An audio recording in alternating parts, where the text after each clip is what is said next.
brings you here, Mrs. Hale? Well, Mr. Peyton, can you help me? I said. I hold up a hand and cut her off. I didn't say I would help you. I asked what brings you here. Once I know that part, then I'll decide whether or not to help you. I'm sure you understand. Are you worried about payment? She asks. Because I'm dead? Is that it?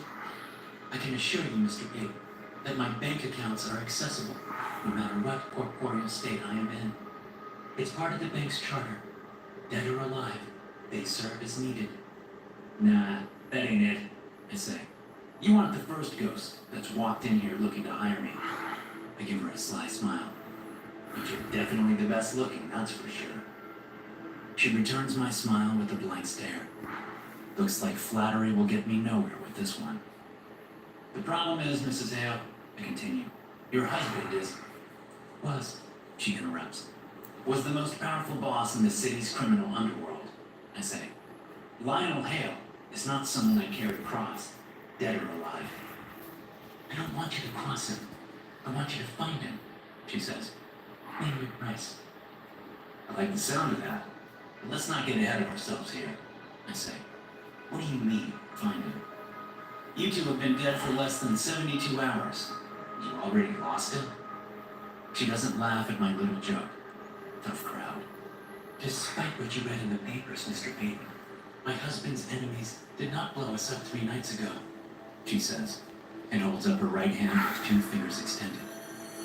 A cigarette appears, already lit.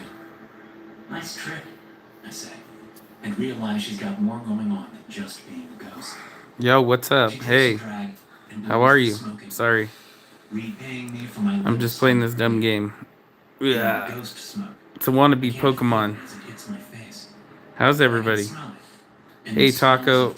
Hey, Fox family. Dog Day, what's up? And it tells me Mrs. Hale has not been a good girl. She has one of 2 destinies before her. Roam the lands for eternity with unfinished business, or go straight to hell. Do not pass go. Do not collect $200. Who did you blow up? I ask, as I put out my almost finished smoke. Yo, what's up, guys? Tap that screen.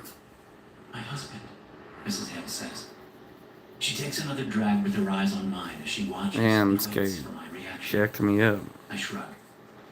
I'm getting by foot kicked. Or something? I ask. He suffered from a taste for the forbidden, she replies. Care to be more specific? I ask. I'll tell you the entire story once I've hired you, she says. That's not how I work, I say. I'd be dead a dozen times over if I take jobs before I know what I'm getting myself into. I need you to go to hell and bring my husband back, she says. I was afraid of that, I say and shake my head. Sorry, Mrs. Got it, bro. But I'm going to have to decline. Handled it. What I'm willing to pay, she says. Won't make a difference, I reply, and stand up to show her out. How does a cool million in cash sound? She asks. I sit back down. Sounds like I shouldn't be so hasty, I say. Tell me your story. No, Mr. Payton, she says. I need you to take the job first. I cock my head and study her. For a dead broad, she looks amazing. All the right measurements in all the right places. All the right measurements in all the right places. Woo! Like I said, amazing. Until you get to her eyes. You can be standing right next to a ghost and never know it. They look normal. It ain't like they are translucent or anything. Sure, you can't touch them unless they want to be touched. Your hand will go right through them. But how many strangers do you go around trying to touch for the hell of it? Nah, for ghosts, it's all about the eyes. Milky, dead eyes.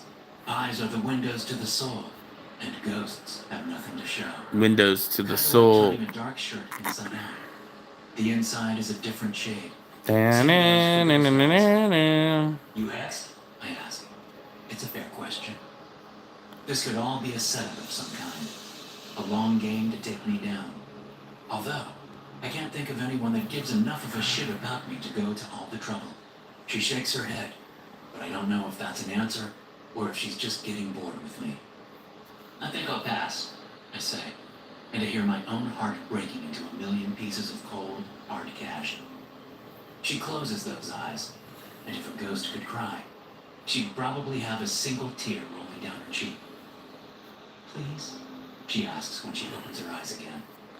Ghosts don't cry. She ain't fooling. She doesn't just want my help. She needs it.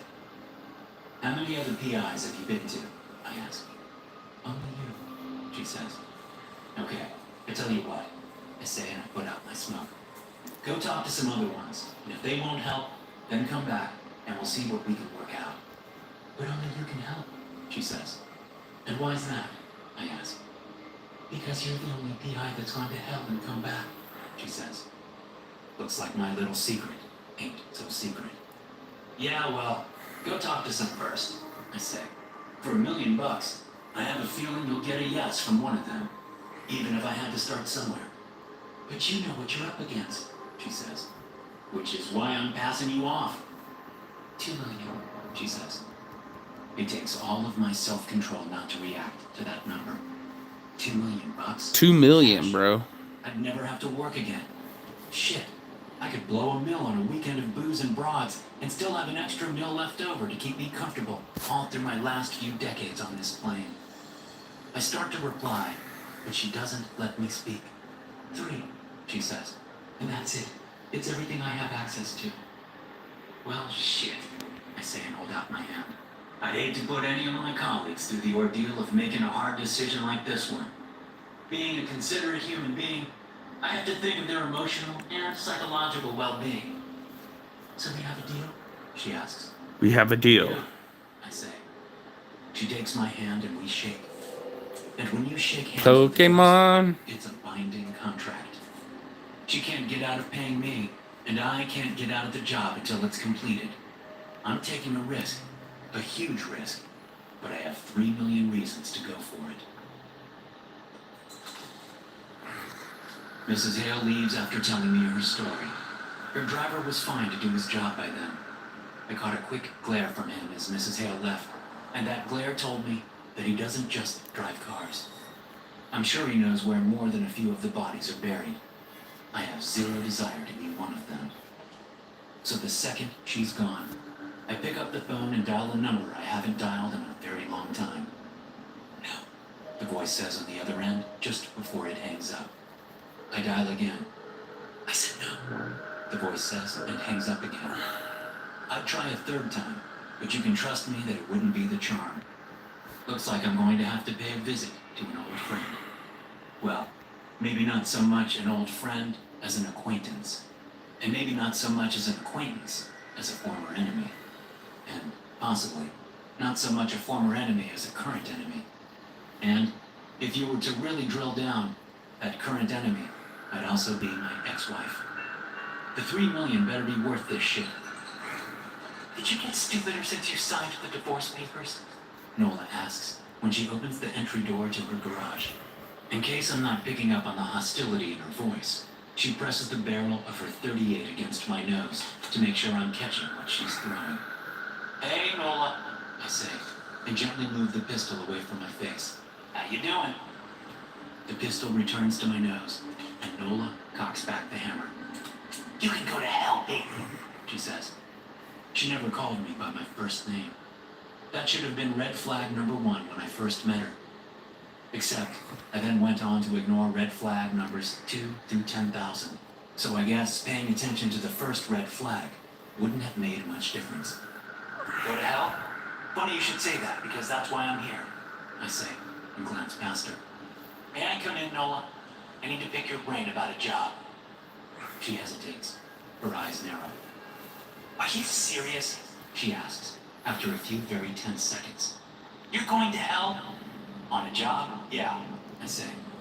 Any chance you'll stay there permanently? She asks. That's always the risk, I say, but definitely not the goal. What's the job? She continues. And why would you think I'd help you with it? Let me answer that last question first, I say. $300,000. Cash. Bullshit, she says. Nope, I say. This is the big one.